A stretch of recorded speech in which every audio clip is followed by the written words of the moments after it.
नमस्कार मित्रांनो, या चॅनलवर तुमचं सर्वांचं स्वागत आहे। कथेला जास्तीत जास्त लाईक करा, शेअर करा आणि चॅनलला सबस्क्राईब करा। चला तर मग आता कथेला सुरुवात करू। तिच्या चेहऱ्यावर वात्सल्याची लाली पसरली होती आणि ती अधूनमधून मादक आवाज काढत होती। तिच्या त्या अतृप्त प्रक्रियेने माझा उत्साह आणखी वाढत होता आणि मी पूर्णपणे रंगात आलो होतो। मी पूर्णपणे उत्साहित झालो होतो आणि मी तिला घट्ट मिठी मारत होतो, तर कधी तिच्या ओठांवर प्रेमाचा वर्षाव करत होतो। ती मला पूर्णपणे साथ देत होती आणि आता तर वेड्यासारखी माझ्या गळ्यावर आणि ओठावर ठसे उमटवत होती।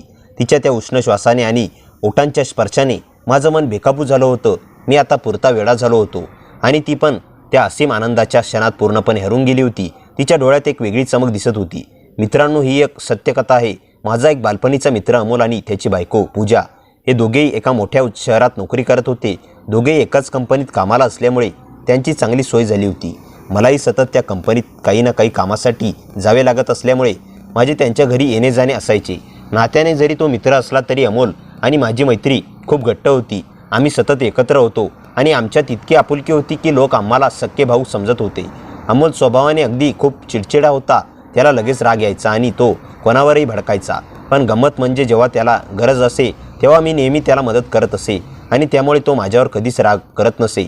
आमच्या मैत्रीचे समीकरण थोडे वेगळेच होते। पूजा स्वभावाने तशीच बरी होती, शांत आणि समजूतदार। प्रत्येक गोष्टीत ती व्यावहारिक फायदा तोटा बघायची सवय होती। ती जास्तच भावूक नव्हती, पण तिच्या मनात सगळ्यांबद्दल आदर होता। अमोल आणि पूजाचे जीवन तसं सुखी दिसत होतं आणि दोघांमध्ये प्रेम होतं। मला त्यांच्या घरी राहायला खूप आवडायचं, कारण तिथे मला घरच्यासारखं वाटायचं। त्यांच्यासोबत गप्पा मारण्यात आणि वेळ घालवण्यात मला खूप आनंद मिळायचा। त्यामुळे त्या एवढ्या मोठ्या शहरात माझं कोणीतरी आपलं आहे याची भावना माझ्या मनात नेहमी असायची। अमोलला पूजासारखी समजूतदार बायको मिळाल्यामुळे त्याचा संसार सुखाचा चालला होता। दोघांमध्ये प्रेमाने सामस्य होते, त्यामुळे त्यांच्या जीवनात आनंद आणि समाधान नांदत होतं। मला त्यांना एकत्र बघून खूप बरं वाटायचं। दिसायला पूजा बरीच मागत होती, पण ती फार सुंदर होती असं नाही, पण चार चौघांमध्ये जर असली तर तिचे मोठे आणि टपोरे डोळे व लांबसडक केस कोणाचेही लक्ष वेधून घेते। तिचे एका विशिष्ट प्रकारचे आकर्षण होतं। एकदा अमोलला त्याच्या कंपनीने ट्रेनिंगसाठी दुसऱ्या शहरात पाठवले, पण पूजाचे माहेर दूर असल्याने आणि तिला कंपनीतून सुट्टी मिळत नसल्यामुळे तिला एकटीने थांबावे लागत। मला तिच्या एकटेपणाची जाणीव होती आणि तिच्याबद्दल काळजीही वाटत होती। नेमकं त्याच वेळी मला त्या शहरात कामासाठी मुक्काम करावा लागला। आता अमोल घरी म्हटल्यावर मला त्याच्या घरी मुक्काम करणं योग्य वाटलं नाही। मला असं वाटलं की तिच्या एकटेपणात तिला आणखी असुरक्षितता वाटू शकते। त्यामुळे मी सरळ एक हॉटेल घेतली आणि तिथे रूम बुक करून टी व्ही पाहत बसलो। मनात कुठेतरी पूजाच्या सुरक्षिततेची आणि तिच्या एकटेपणाची काळजी होती। मी हॉटेलवर पोहोचून थोडा वेळ टी व्ही बघत होतो, तेवढ्यात माझा फोन वाजला। तो अमोलचा फोन होता। नेहमी उत्सुकता फोन उचलला। त्याच्या आवाजात काय असेल याची मला उत्सुकता होती। त्याने मला पूजाला 5,000 रुपये पोहोचवायला सांगितले। त्याच्यात अनपेक्षित सूचनेने मी थोडा गोंधळलो। त्यावर चुकून माझा तोंडून निघून गेलं, मी शहरात आलो आहे, उद्या देईन। मला खरं तर त्याला सांगायचं नव्हतं की मी शहरात आहे, पण बोलायच्या ओघाडात ते निघून गेलं। माझं ते बोलणं ऐकून तो थोडा अडखळल्यासारखा म्हणाला, काय पूजाने मला असं काही सांगितलं नाही की तू आलास? त्याच्या या प्रश्नाने मला ओशाळल्यासारखं झालं। मी त्याला समजावत म्हणालो, अरे मला माहीत नाही, मी हॉटेलवर थांबलो आहे। ती एकटीच आहे ना घरी, म्हणून नाही गेलो। मला तिला एकटेपणात असुरक्षितता वाटू नये याची काळजी होती। ती थोडा नाराजीच्या स्वरात म्हणाला, काय झालं? घर सोडून हॉटेलवर बुक रूम करून राहिलास का बरं? त्याच्या त्या बोलण्यात एक प्रकारची हक्काची नाराजी होती। मी त्याला समजावण्याचा प्रयत्न करत होतो, अरे बरोबर नाही वाटत, तू असताना वेगळी गोष्ट असते। तो थोडा हसून म्हणाला, आलास मोठा शहाणा, उद्या गुपचूप घरी जा, ठेवतो, आता सकाळी लवकर उठायचं आहे। त्याच्या त्या आदेशाच्या विनंतीने मी थोडा विचारात करत म्हणलो, ठीक आहे, बघतो, उद्या गुड नाईट। आणि मग मी फोन ठेवला। दुसऱ्या दिवशी तसंच जास्त काम नव्हतं, पण आता अमोलने नवीन काम माझ्या गळ्यात टाकलं होतं। खरं तर पैसे द्यायची काही नव्हते, पण एवढा लांब 25 ते 30 किलोमीटर जायचं माझ्यावर जीवावर आलं होतं। मला वेळेचा आणि प्रवासाचा कंटाळा होता, पण पूजाने सांगितलं होतं आणि पूजा एकटी होती, त्यामुळे मला जावं लागणार होतं हे मी जाणत होतो। मनात थोडा नावाडीचा भाव होता, पण कर्तव्य भावाने मी तयार झालो होतो। दुसऱ्या दिवशी मी पूजाला फोन केला तर तिच्याकडे गाडी नव्हती, त्यामुळे तिला माझ्या हॉटेलपर्यंत यायला बराच वेळ लागणार होता। मला उघडल्यासारखं वाटलं, तिला त्रास द्यायला नव्हता आणि अमोलने पैसे तिच्यापर्यंत पोचवायला सांगितले होते। शेवटी जाऊन यावं असं ठरवलं आणि मी तडकन अमोलच्या घरी गेलो। तिने दरवाजा उघडला। तिच्या चेहऱ्यावर थोडी आपुलकीची भाव दिसत होती। ती म्हणाली, माफ करा हो, माझ्यामुळे तुम्हाला उगाच एवढा लांब यावं लागलं। तिच्या त्या प्रेमळ बोलण्याने माझा कंटाळा कुठल्या कुठे पळून गेला। मी घरात शिरून हसून म्हणालो, अहो तरी मला ती म्हणाली, बसा या चहा घ्या कॉफी म्हणालो. असं म्हणून मी किचनमध्ये जाऊ लागली. मी तिला कुतूहलाने विचारलं, कुठे बाहेर जाणार आहेस का? ती म्हणाली, हो, ते मागे हप्त्याने मोबाईल घेतला होता ना, तो शेवटचा हप्ता भरून यायचा आहे. पण आता फोन गेला तर म्हणाले उद्या येईन. तिच्या बोलण्यात थोडी नाराजी जाणवत होती. मी तिला समजावत हसत म्हणालो, अच्छा, पूजा स्वयंपाक वगैरे काही करू नकोस, मी कॉफी घेऊन लगेच निघेल. मला तिला जास्त त्रास द्यायचा नव्हता आणि माझं काम झालं की परत यायचं होतं. पण तिच्यासोबत बोलताना मला अनोळखा आनंद येत होता. हे थोड्या वेळात मी निघेल. ती थोडी निराश झाली आणि किचनमधून म्हणाली, म्हणजे तुम्ही आज थांबणार नाही का? इथे मला यायचं होतं. गावाकडे मला वाटलं तुमच्यासोबत जाईन. मयूरचं लग्न आहे ना परवा. तिच्या त्या अनपेक्षित बोलण्याने मला थोडा गिल्टी वाटलं. मला तिच्या गावाला यायची इच्छा होती आणि मयूरच्या लग्नाबद्दल आठवण झाली. खरं तर मी तिला सोबत जाऊ शकलो नाही असतो. तिच्या निराशेचा सूर ऐकून मी तिला आश्वासन देत म्हणालो, अरे हो, मग थांबेन मी आजचा दिवस. मग जेवण नको, उद्या सकाळी येईन मी तुम्हाला घ्यायला. माझं सकाळी येईन ऐकून ती कुतूहलाने म्हणाली, सकाळी येईन म्हणजे कुठे राहणार, लॉजवर? सकाळीच अमोल ओरडला. तिच्या त्या काळजीभऱ्या प्रश्नाने मला आश्चर्य वाटत होतं. अमोल तिला का ओरडला असेल याचा विचार माझ्या मनात आला. अमोलच्या ओरडण्याबद्दल ऐकून मला थोडी काळजी वाटली आणि राग दोन्ही आला. तो तिला का ओरडत असेल हे मला समजत नव्हतं. मी तिला सहानुभूतीने विचारलं होतं, पण तिने लगेच पुढची वाक्य बोलून विषय बदलला. तिच्या बोलण्यातून मला जाणवलं की ती एकटी आहे आणि तिला कोणीतरी आधार देणारा हवा. तिच्या माझ्यासोबत गावाला यायचं होतं आणि तिच्या मनात माझ्या भावाची लग्नाची उत्सुकता होती. अमोलने ओरडल्याचं ऐकून मी थोडा विचार करत बसलो. बघू तर तुमच्या फ्लॅटमध्ये बेडरूम नाहीत. मला तिच्या एकटेपणाने तिला अधिक असुविधा होऊ नये याची काळजी होती. ती माझ्या बोलण्यावर हसून म्हणाली, अहो, हा मिळाला ना, तेच नशीब आहे. 2 लोकांना कशाला हवं मोठं घर? तिच्या त्या समाधानी बोलण्याने माझं मन थोडं शांत झालं. मी तिला असं समजावत म्हणालो, तसं नाही ग, तुम्ही दोघेही मला इथे यायला सांगत आहात म्हणून वाटलं. मला त्याच्या आपुलकीची जाणीव होती, पण मला त्यांना जास्त त्रास द्यायचा नव्हता. ती हसत म्हणाली, हो, आता आपण दोघेच आहोत ना. हा तिच्या सहज बोलण्याने वातावरणातला तणाव थोडा कमी झाला.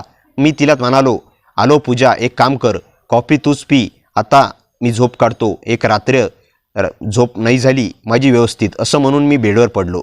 ती माझ्याकडे बघून हसली आणि बाहेर आली. मग थोड्या वेळाने ती परत आली आणि म्हणाली, मी पण पडणार होते. रात्री लाईट नव्हती आणि माझी पण झोप नाही झाली.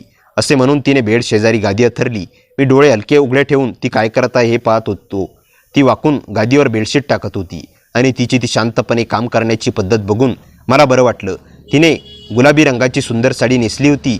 गादीवर बेडशीट व्यवस्थित करण्यासाठी ती गुडघ्यावर बसून वाकली आणि त्या अवस्थेत ती खूपच मनमोहक दिसत होती. तिच्या साडीचा रंग तिच्या गोऱ्या रंगाला अधिकच उठून दिसत होता. तिने बेडशीट व्यवस्थित केली आणि मग उशी ठेवून हलकीच पाठ टेकवली. तिच्या चेहऱ्यावर थकवा जाणवत होता. थोड्याच वेळात ती शांतपणे झोपली आणि मी तिला निहाळू लागलो. तिच्या चेहऱ्यावरील निरागस हास्य आणि झोपलेले शांत रूप बघून माझं मन शांत झालं. रात्र संपत आली होती. अंधार हळूहळू विरत होता, पण माझे डोळे अजूनही जड होते आणि काही वेळाने मी सुद्धा झोपी गेलो. सकाळी जेव्हा जाग आली तेव्हा सकाळचे 8 वाजले होते. सूर्यप्रकाश खिडकीतून डोकावत होता. पूजा तिच्या गादीवर नव्हती. ती किचनमध्ये काहीतरी करत होती. भांड्याचा आवाज येत होता. थोड्याच वेळात ती रूममध्ये येऊन 2 कप चहा घेऊन आली. हसतमुख, अगदी निर्मळ. मी चहा घेतला, थोडा फ्रेश झालो. काही वेळाने पूजाने आमच्या दोघांसाठी जेवण बनवले.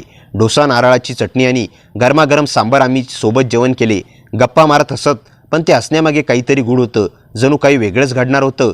आता माझी निघण्याची वेळ झाली होती. मी पूजेचा निरोप घेणार तितक्यात तिचा फोन वाजला. वाजताच राहिला. सतत पूजाने फोन उचलला.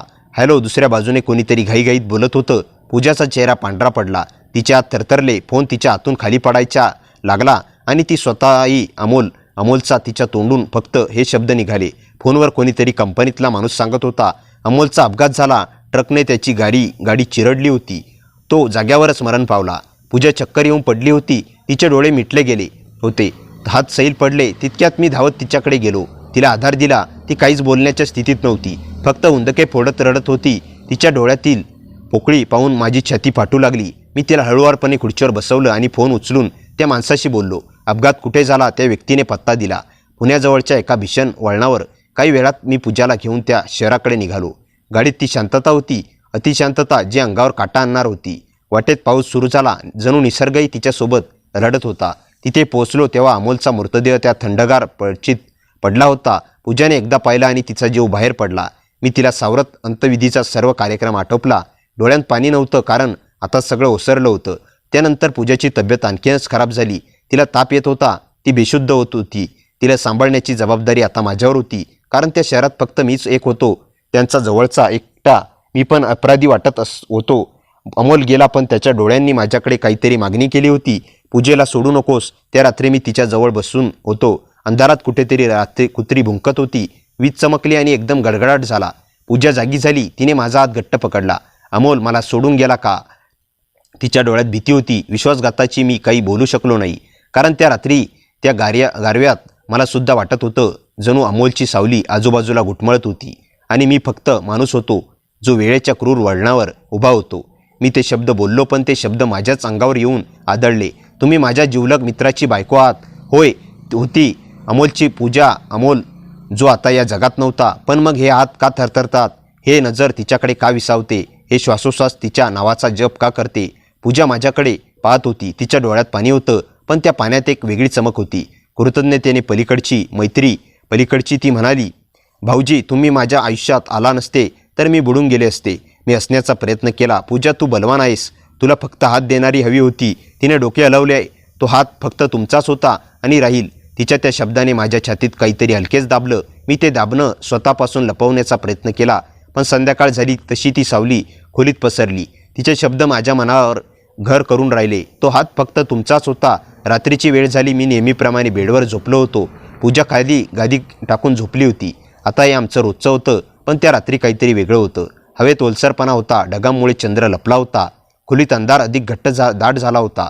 मी पालथा पडून होतो. डोळे मिटले होते, पण मेंदू जागा होता. खालून पूजाचा श्वासांचा आवाज येत होता. हलका लयबद्ध. ती झोपली होती का? नक्की नव्हती, कारण तिच्या श्वासांचा तालबद्ध कधीकधी एक छोटासा खोल उपसा मिळसत होता, त्या जो झोपल्याचा नसतो. मी हळुवारपणे बेडच्या अगदी कडेला सरकलो.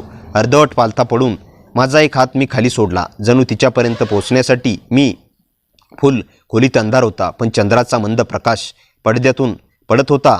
त्या मंद उजेडात पूजाने शांत रूप अधिकच सुंदर वाटत होते. तिचे केस विस्कटलेले, ओठ थोडेसे उघडे, श्वास हलका आणि स्थिर. मला वाटत होतं जणू ती मला जवळ येण्यासाठीच ही संधी देत होती.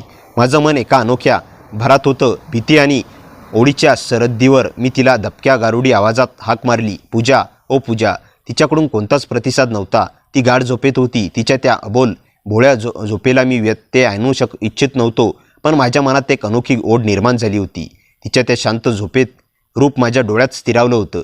तिच्याजवळ असूनही तिला स्पर्श न करणे कठीण होतं. माझं मन दोन बाजूंनी तुटलं होतं. एका बाजूला कर्तव्याने आदर, तर दुसऱ्या बाजूला एक गूढ आकर्षण, उत्सुकता आणि अज्ञानिक सहल. त्या शांत वातावरणात माझ्या मनात विचारांनी घटमाळा केली. तिच्याकडून कोणताही प्रतिसाद न मिळाल्याने माझी हिंमत आणखी वाढली. हळुवारपणे, जणू ती फुलासारखी कोमल आहे हे लक्षात ठेवून मी तिच्या हाताला हलका स्पर्श केला.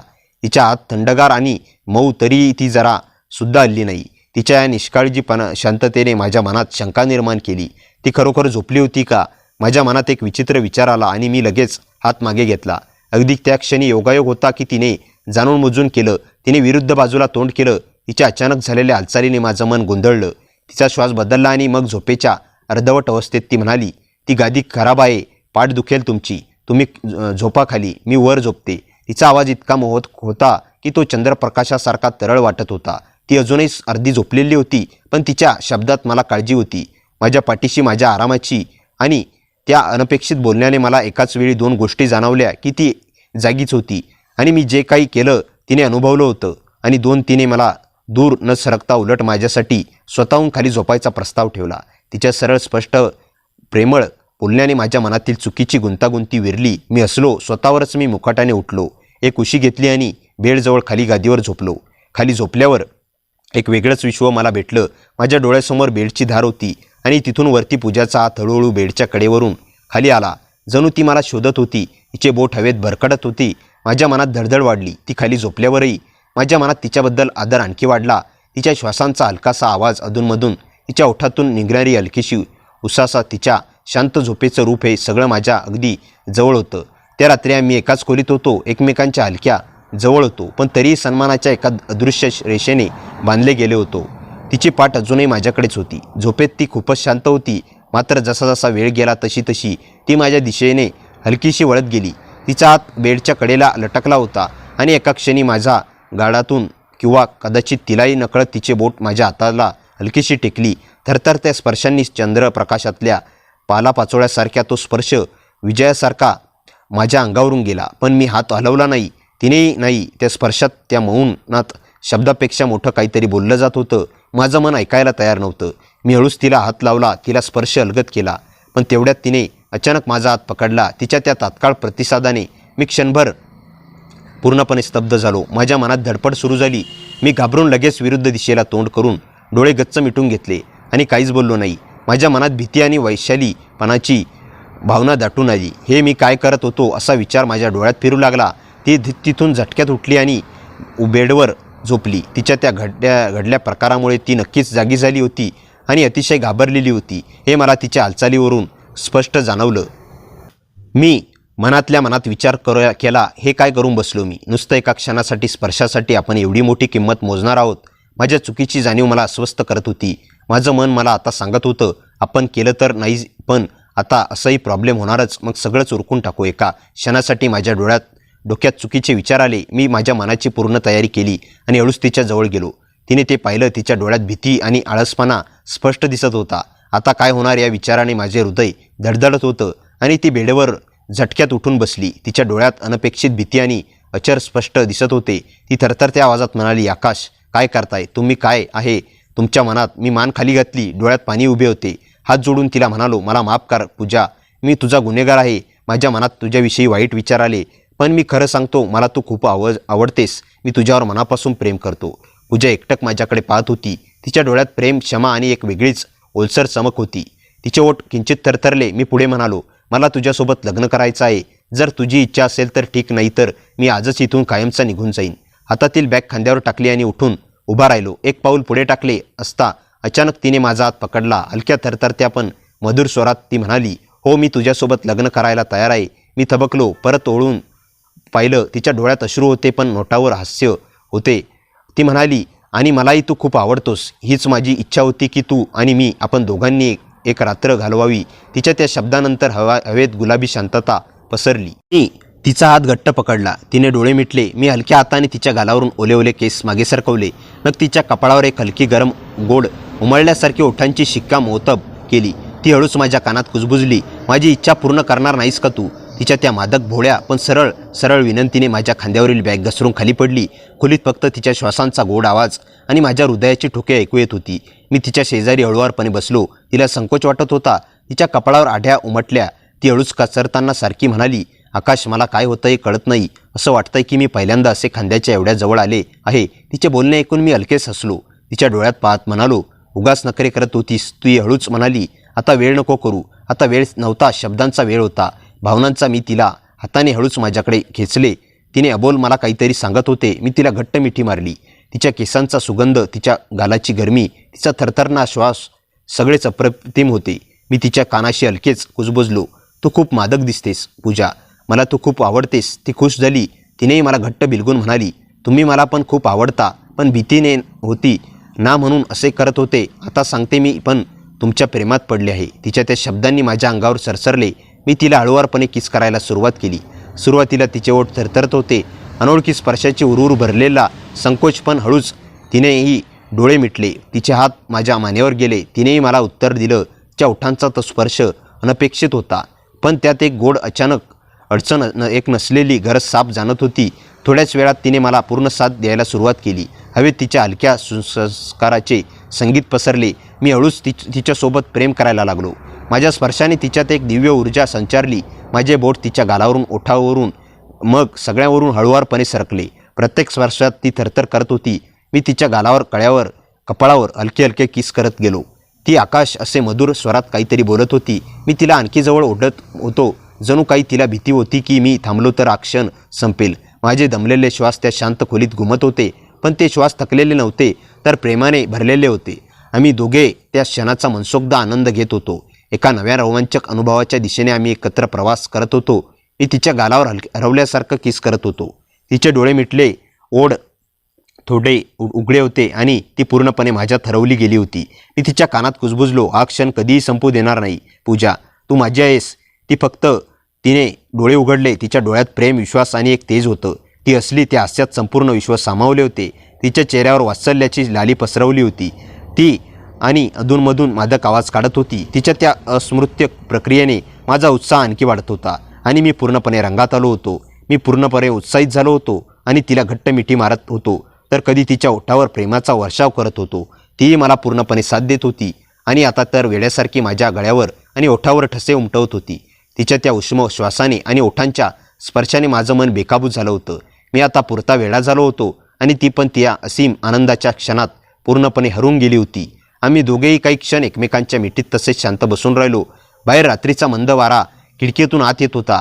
तिच्या चेहऱ्यावर समाधानाची एक वेगळीच चमक होती आणि माझ्या मनात मात्र एक वेगळाच विचार घोळत होता. ही साथ आयुष्यभर अशीच टिकावी. मी तिचा हात हातात घेतला. ती हसली आणि म्हणाली, आकाश, आज मला पहिल्यांदा खरं प्रेम म्हणजे काय असतं ते समजलं. तिच्या त्या शब्दांनी माझं मन भरून आलं. मी तिच्या कपाळावर हलकंसं चुंबन घेत म्हणालो, आता तुझ्या डोळ्यात कधीच अश्रू येऊ देणार नाही. ती माझ्या खांद्यावर डोकं ठेवून शांतपणे बसली. काही वेळानंतर तिने हळूच विचारलं, जर आपल्या प्रेमाला कुणाचा विरोध झाला तर मी तिच्याकडे पाहून असलो. संपूर्ण जग विरोधात उभं राहील तरी मी तुझा हात कधीच सोडणार नाही. तिच्या डोळ्यात पुन्हा एकदा विश्वास चमकला. इतक्यात तिचा फोन वाजला. स्क्रीनवर एक नाव झळकत होतं. ते नाव पाहताच तिच्या चेहऱ्यावरचं हास्य क्षणात नाहीसं झालं.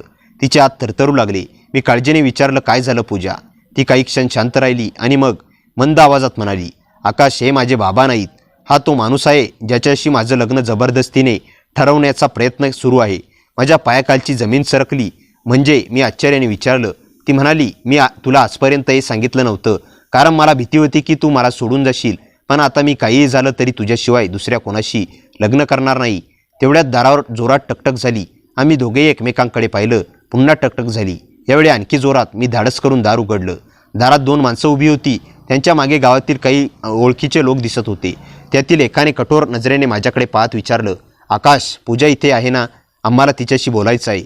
पूजा मागे घेऊन उभी राहिली. तिने माझा हात घट्ट पकडला. तिची पकड इतकी घट्ट होती की तिची भीती मला स्पष्ट जाणवत होती. त्या क्षणी मला समजलं की आता आपल्या प्रेमाची खरी परीक्षा सुरू होणार होती. पुढे काय होणार याचा अंदाज कोणालाच नव्हता. पण एक गोष्ट मात्र निश्चित होती, त्या रात्रीनंतर त्यांच्या आयुष्यात सर्व काही बदलणार होतं. आकाशने पूजाचा हात घट्ट अजून पकडला. दारात उभे असलेल्या माणसाकडे तो निर्धाराने पाहत म्हणाला, हो पूजा, इथे आहे. पण आधी तुम्ही कोण आणि कशासाठी आलात ते सांगा. त्यातील वयस्कर माणूस पुढे आला. त्याने शांत स्वरात उत्तर दिलं, घाबरू नका, आम्ही भांडायला आलेलो नाही. आम्हाला फक्त पूजाशी 2 शब्द बोलायचे आहेत. पूजा काही क्षण गप्प राहिली. मग तिने धैर्य एकवटलं आणि आकाशच्या खांद्यामागून पुढे आली. काय बोलायचं आहे? ती शांतपणे म्हणाली. त्या माणसाने तिच्याकडे पाहिलं आणि एक दीर्घ श्वास घेतला. तुझ्या बाबांची तब्येत अचानक बिघडली आहे. त्यांनी तुला ताबडतोब घरी बोलावलं आहे. हे ऐकताच पूजाच्या चेहऱ्यावरील रंग उडाला. तिच्या डोळ्यात चिंता स्पष्ट दिसू लागली. ती क्षणभर आकाशकडे पाहत राहिली. आकाशने तिचा हातावर विश्वासाने थोपटलं आणि म्हणाला, चल, मीही तुझ्यासोबत येतो. पूजाने हलकेच मान डोलावली. काही वेळात दोघेही त्या लोकांसोबत गावाकडे निघाले. संपूर्ण प्रवासात पूजा एकही शब्द बोलली नाही. तिचं मन अनेक प्रश्नांनी भरून गेलं होतं. घराजवळ पोहोचताच तिने पाहिलं की अंगणात बरीच माणसं जमली होती. तिचं हृदय जोराने धडधडू लागलं. ती धावतच घरात शिरली आणि आता आत तिचे बाबा अंथरुणावर बसलेले होते. ते आजारी नक्की दिसत होते, पण परिस्थिती तितकी गंभीर नव्हती. त्यांनी पूजाला जवळ बोलावलं. तिच्या डोक्यावर हात ठेवत म्हणाले, बाळा, मला तुझ्याशी एक महत्त्वाचं सत्य बोलायचं आहे. पूजा त्यांच्या शेजारी बसली. आकाश थोड्या अंतरावर शांतपणे उभा होता. बाबांनी त्याच्याकडे पाहिलं आणि हसत म्हणाले, आकाश, तूही जवळ ये. आकाश थोडासा संकोचत पुढे आला. बाबांनी दोघांच्या हात एकमेकांच्या हातात ठेवले आणि म्हणाले, आज मला कळलं की प्रेम जबरदस्तीने नाही तर विश्वासाने जिंकावं लागतं. जर तुम्ही दोघे एकमेकांवर खरंच मनापासून प्रेम करत असाल तर मला या नात्याला विरोध करण्याचं कोणतंही कारण नाही.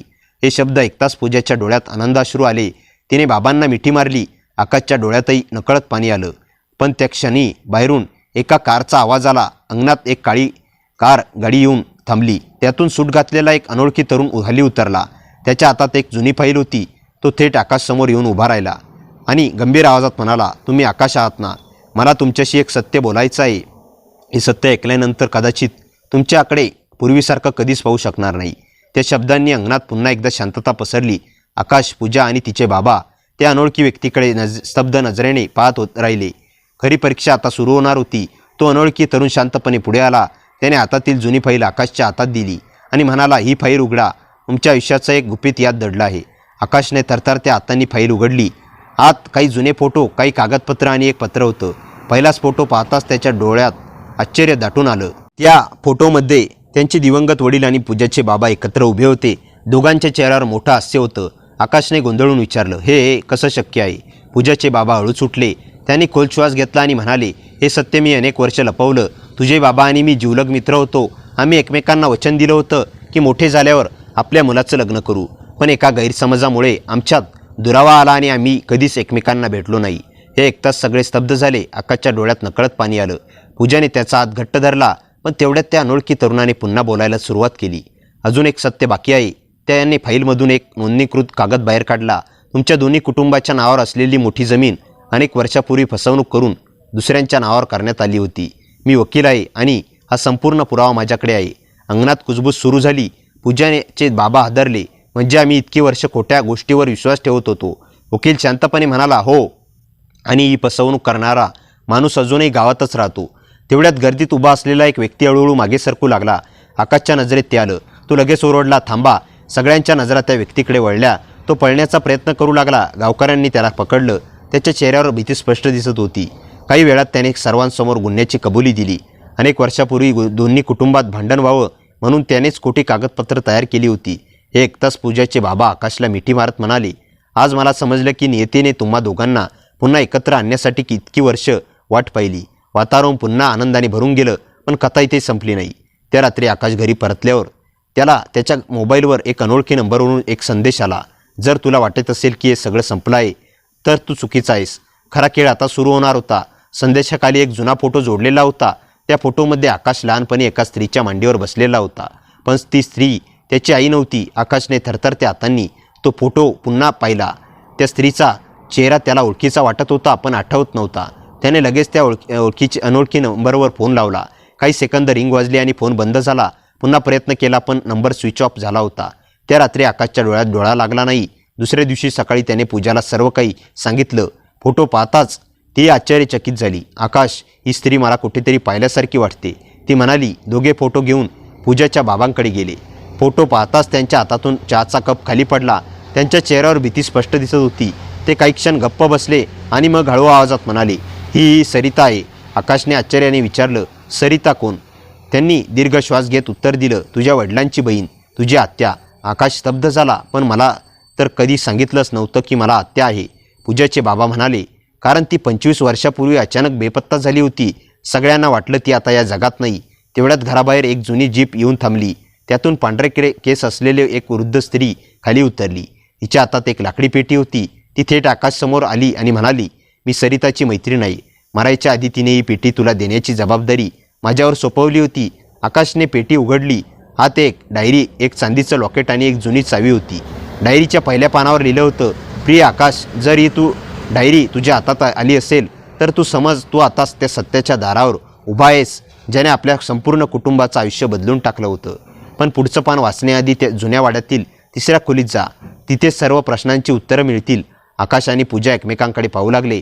त्या दोघांच्या मनात भीती होती आणि उत्सुकताही. त्याच संध्याकाळी ते जुन्या वाड्याकडे निघाले. सूर्य मावळत होता. वाड्यांचं मोठं लाकडी दार वर्षानुवर्ष बंद असल्यासारखं गंजलं होतं. आकाशने चावी कुलपात फिरवली. कुलूप उघडलं. दार किरकिरत उघडलं आणि आतून थंड वाऱ्याचा जोरदार झोत बाहेर आला. अंधाऱ्या दालनाच्या शेवटी एक दरवाजा स्वतःहून हळूहळू उघडू लागला. आकाशने पूजाचा हात घट्ट पकडला आणि दोघेही सावधपणे त्या जुन्या वाड्यात आत शिरले. प्रत्येक पावलागणिक धुळीचा थर उडत होता. भिंतीवर लटकलेली जुनी चित्र, कोळ्याची जाळी आणि वर्षानुवर्ष बंद असलेल्या घराचा ओलसर वास वातावरण आणखी गूढ बनवत होता. डायरीत लिहिल्याप्रमाणे ती तिसऱ्या खोलीसमोर येऊन थांबले. दरवाजावर एक विचित्र चिन्ह कोरलेलं होतं. आकाशने खिशातून ती जुनी चावी काढली आणि कुलपात फिरवली. दरवाजा हळूहळू उघडला. आत एक लहानशी खोली होती. खोलीच्या मध्यभागी लाकडी टेबल आणि त्यावर लाल कापडाने झाकलेली एक पेटी ठेवलेली होती. आकाशने कापड बाजूला केलं. पेटीत काही जुनी पत्र, एक फोटो आणि एक ऑडिओ कॅसेट होती. पत्राच्या पहिल्या ओळीत लिहिलं होतं, आकाश, हे वाचताना तुझ्या मनात माझ्याबद्दल राग येईल, पण सत्य लपवून ठेवण्यापेक्षा ते सांगणं महत्त्वाचं वाटतं. आकाशने पुढचं पत्र वाचायला सुरुवात केली. त्यात सरिताने लिहिलं होतं की अनेक वर्षापूर्वी त्याच्या कुटुंबावर आलेलं संकट अपघात नव्हतं तर एका प्रभावशाली व्यक्तीनं रचलेलं षडयंत्र होतं. त्या व्यक्तीने संपत्ती आणि जमिनीसाठी 2 कुटुंबामध्ये गैरसमज निर्माण केले आणि विरोध करणाऱ्यांना कायमचं गप्प बसवलं. हे वाचताच पूजाच्या अंगावर काटा आला. इतक्यात खोलीबाहेर कोणाच्या तरी पावलांचा आवाज आला. दोघांनी एकमेकांकडे पाहिलं. आवाज जवळ येत होता. आकाशने पटकन पत्र आणि फोटो बॅगेत ठेवले. दरवाजा हळूच चरकन उघडला. समोर एक वृद्ध माणूस उभा होता. त्याने आकाशकडे पाहिलं आणि शांतपणे म्हणाला, मी या वाड्याचा रखवालदार आहे. मी गेली 25 वर्ष तुझी वाट पाहत होतो. आकाश चकित झाला. माझी? तो म्हणाला. वृद्धाने मान हलवली. हो, सरिता ताईंनी सांगितलं होतं की एक दिवस त्यांच्या पुतण्या इथे येईल. त्याला तळघरात घेऊन जा. तिथे शेवटचा पुरावा आहे. वृद्धाने भिंतीवर लटकलेल्या जुन्या दिव्याच्या मागे हात घातला. एक गुप्त कडी दाबताच जमिनीचा एक भाग सरकला आणि खाली जाणारा अरुंद जिना दिसू लागला. तळघरातून थंड वाऱ्याचा झोत वर आला. आकाश आणि पूजा धैर्याने खाली उतरू लागली. शेवटची पायरी उतरताच त्यांच्यासमोर लोखंडी कपाट दिसलं. कपाटाच्या दारावर मोठ्या अक्षरात लिहिलं होतं, हे उघडण्यापूर्वी एकदा विचार करा. आतलं सत्य तुमचं आयुष्य कायमचं बदलून टाकेल. आकाशने काही क्षण त्या लोखंडी कपाटाकडे पाहिलं. पूजाचा हात घट्ट पकडला आणि शांतपणे म्हणाली, काही असो, आता आपण मागे फिरायचं नाही. आकाशने मान हलवली. त्याने कपाटाचं कुलूप उघडलं. दार हळूहळू उघडलं आणि आत एक मोठी लोखंडी पेटी, काही फायली आणि एक व्हिडिओ रेकॉर्डर ठेवलेला दिसला. पेटी उघडताच त्यात मालमत्तेची मूळ कागदपत्र, सरिताची शेवटची डायरी आणि एक व्हिडिओ कॅसेट होती. वाड्याच्या रखवालदाराने जुना टीव्ही सुरू केला. व्हिडिओ चालू झाला. स्क्रीनवर सरिता दिसत होती. तिच्या डोळ्यात अश्रू होते पण चेहऱ्यावर धैर्य होतं. ती म्हणत होती, आकाश, जर तू हा व्हिडिओ पाहत असशील तर याचा अर्थ मी माझं वचन पाळलं. मी जिवंत असताना सत्य सांगू शकले नाही. आपल्या कुटुंबांना वेगळं करणारा माणूस दुसरा कोणी नसून आपल्या घराचाच एक विश्वासू नातेवाईक होता. त्याने संपत्तीसाठी खोटे पुरावे तयार केले होते आणि कुटुंबात वैर निर्माण केलं आणि माझ्या मृत्यूची अफवा पसरवली. मी मात्र गुप्तपणे जगत राहिले आणि सर्व पुरावे गोळा करत राहिले. मला माहीत होतं एक दिवस तू हे सत्य जगासमोर आणशील. व्हिडिओ संपताच तळघरात शांतता पसरली. त्याचवेळी वरून पोलिसांच्या गाड्यांचा आवाज ऐकू आला. पूजाच्या बाबांनी आधीच सर्व पुरावे पोलिसांकडे दिले होते. काही मिनिटातच त्या कटाचा सूत्रधार असलेला नातेवाईक अटक करण्यात आला. अनेक वर्षापासून चाललेला गैरसमज, फसवणूक आणि वैर एका दिवसात संपलं. काही महिन्यांनी गावात मोठ्या थाटामाटात आकाश आणि पूजाचं लग्न झालं. संपूर्ण गाव त्यांच्या आनंदात सहभागी झाला. लग्नाच्या दिवशी पूजाने हसत आकाशला विचारलं, आठवतंय त्या दिवशी तू म्हणाला होतास की माझा हात कधीच सोडणार नाहीस? आकाश हसला. तिचा हातात घेत म्हणाला, तो शब्द मी आयुष्यभर पाळणार आहे. दोघांनी मंदिरात देवासमोर नतमस्तक होत नव्या आयुष्याची सुरुवात केली. लग्नानंतर त्यांनी सरिताच्या नावाने गावात एक वाचनालय आणि मुलींच्या शिक्षणासाठी शिष्यवृत्ती सुरू केली. कारण त्यांना वाटलं की प्रेमाचं खरं यश फक्त एकत्र राहण्यात नसून इतरांचं आयुष्यही उजळवण्यात आहे. अनेक वर्षांनी त्यांच्या घराच्या अंगणात त्यांची 2 लहान मुलं खेळत होती. पूजा त्यांच्याकडे पाहून हसत होती आणि आकाश तिच्या शेजारी उभा राहून म्हणाला, इतक्या वादळानंतरही शेवटी आपल्याला जे मिळालं ते म्हणजे विश्वास, प्रेम आणि कुटुंब. पूजा त्यांच्या खांद्यावर डोकं टेकवत म्हणाली, खरा ट्विस्ट तर नियतीने दिला. आपण प्रेमासाठी लढलो पण शेवटी प्रेमानेच सगळ्यांना जिंकून घेतलं. मावळत्या सूर्याच्या सोनेरी प्रकाशात दोघेही हातात हात घालून उभे होते. त्यांच्या चेहऱ्यावर समाधान, हास्य होतं. त्या क्षणी भूतकाळातील सर्व वेदना मागे पडल्या होत्या आणि त्यांच्या आयुष्याची सर्वात सुंदर कथा आनंदाने पूर्ण झाली होती. मित्रांनो, कथा कशी वाटली कमेंटमध्ये नक्की सांगा. कथेला जास्तीत जास्त लाईक करा आणि हाईप करा आणि आपल्या मित्रमैत्रिणींमध्ये शेअर करा. आणि हो, चॅनलवर नवीन असाल तर चॅनलला सबस्क्राईब करायला विसरू नका. भेटूया पुन्हा अशाच इंटरेस्टिंग आणि धमाकेदार कथेसह. तोपर्यंत हसत राहा, खुश राहा. धन्यवाद.